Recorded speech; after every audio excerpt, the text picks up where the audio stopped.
2016 is going to be a great year for Apple. I want to talk about 5 new hardware updates that are coming from Apple in the 2016 pipeline.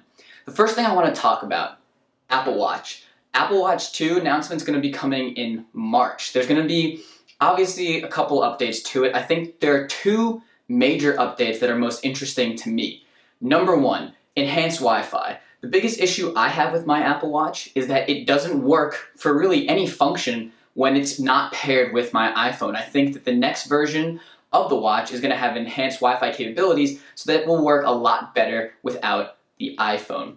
I think the other big thing is improved health sensors. I think there's lots of speculation about the Apple Watch before it came out, about what things it would be able to track, skin stuff, glucose stuff. There's a lot of different speculation about that. I don't know exactly what the Apple Watch 2 will be able to do, but health sensors, based on the people that Apple has hired and just based on logic and some of the rumors that I've seen, suggest that health sensors are going to be a big thing in the second Apple Watch.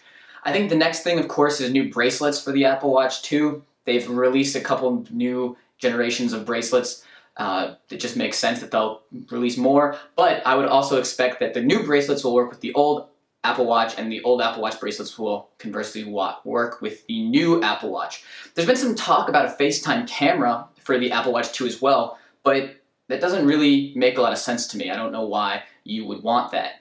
The next big thing for 2016 is the new iPhone, the iPhone 7 and 7 Plus. That's going to be launching in the September timeframe. As you know, the incremental updates with the 6S and 5S keep the same design. The 7 is going to have a brand new design. Interestingly, I don't think there will be a headphone jack. I think all of your audio listening will be either through the Lightning port or via Bluetooth.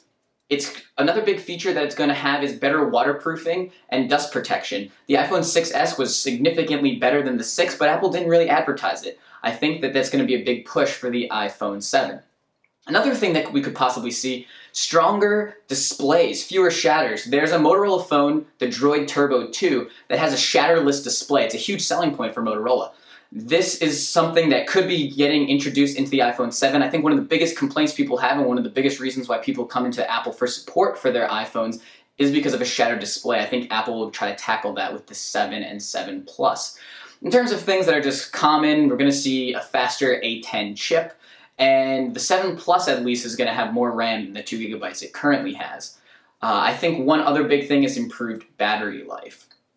Now, the next iPhone that I want to talk about is the 6C. I talked about it in a previous video. You can go to my channel and check it out. Very quickly, it's going to be a 4-inch device with an A9 chip launching in that March timeframe, probably with an announcement at the same time of the Apple Watch 2. The next big product update is going to be the iPad Air 3. That's probably going to be coming in the March timeframe as well. In 2015, the iPad Air was not updated. We could possibly be seeing iPads transitioning to an 18-month refresh cycle. But this year, we will see an update. It's going to probably come with an A9X processor, the same that's in the iPad Pro.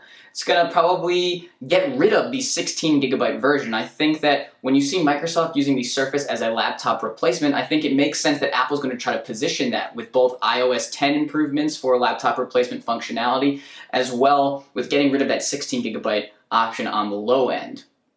I think that we could possibly also see more RAM. Currently, there's 2 gigabytes of RAM in the iPad Air 2, but again, if Apple is trying to position this as a laptop replacement a la the Surface, it would make sense to add that functionality that more RAM can provide.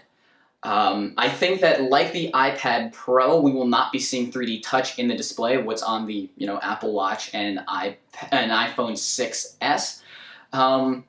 In 2017, we might start seeing the iPad line with that, but in 2016, we're probably not going to see it. The last thing I want to just touch on real quick are portables. The new Intel chips are coming out in early 2016. Some of them are out already, the Skylake CPUs. So for the MacBook Pro and MacBook Air, those CPUs from Intel will be coming very, very soon. The MacBook Retina CPU is actually already available. So we could see those updates as early as the March update event that Apple's going to have for the Apple Watch 2. Another thing that would kind of make sense, getting rid of the old MagSafe adapter and migrating towards USB-C. We saw that already with the Retina MacBook. It would make sense if they start to unify the adapters and connectors as well. So those are just the new products that Apple has in the 2016 pipeline. If you enjoyed this video, please remember to click subscribe below to stay up to date on the latest and greatest videos from my channel.